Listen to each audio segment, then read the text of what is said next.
hello and welcome to Panakam. இன்னைக்கு நம்ம சேனல்ல ட்ரெடிஷனல் ட்ரிங்க்ஸ் பானகம் and நீர்மோர் எப்படி பண்றதுன்னு பார்க்கலாம். ஃபர்ஸ்ட் நீர்மோர் பண்றதுக்கு ஒரு பிளெண்டர்ல 1 கப் தயிர், நல்ல கட்டியான தயிர், அதோட 1 கப் தண்ணி, தேவையான அளவு உப்பு சேர்த்துக்கோங்க. நல்லா blend பண்ணி எடுத்துக்கோங்க. அதை ஒரு பவுல்ல மாத்திட்டு 2 பச்சை மிளகாய் ரஃபா சாப் பண்ணி சேர்த்துக்கோங்க. ஒரு 4 கருவேப்பிலை இலை, அதையும் ரஃபா சாப் பண்ணி சேர்த்துக்கோங்க.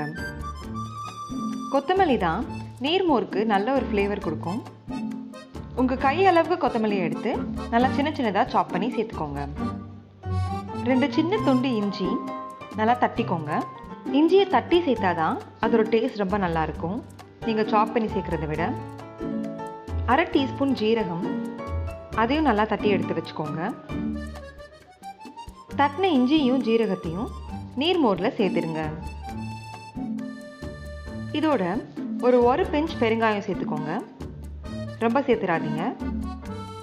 நல்லா மிக்ஸ் பண்ணி விட்டுக்கோங்க. அவ்வளோதான், நீர்மோர் ரெடி.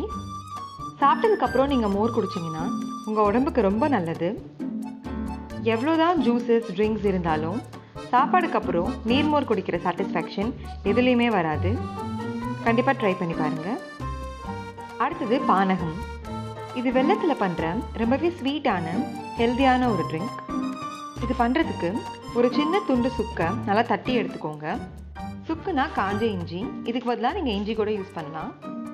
ஒரு பவுலில் 1/2 கப் வெல்லம் பவுட்ரு பண்ணி சேர்த்துக்கோங்க. 2 கப் தண்ணி, வெல்லம் கரையிற அளவுக்கு நல்லா மிக்ஸ் பண்ணி விட்டுருங்க. அதோட நம்ம தட்டி வச்ச சுக்கு, ஒரு சிட்டிகை உப்பு, ஒரு ஃபுல் லெமனோட ஜூஸ், இது 1 டேபிள் ஸ்பூன் இருந்தது. நல்லா மிக்ஸ் பண்ணி விட்டுருங்க.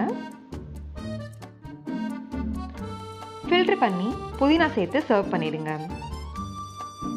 பானகத்தோட புதினா சேரும்போது அந்த ஃப்ளேவர் ரொம்ப நல்லாயிருக்கும். ஹெல்தி அண்ட் டேஸ்டி பானகம் ரெடி. கண்டிப்பாக ட்ரை பண்ணி பாருங்கள். உங்களுக்கு இந்த வீடியோ பிடிச்சிருந்தா like, share and subscribe to our channel Panakam.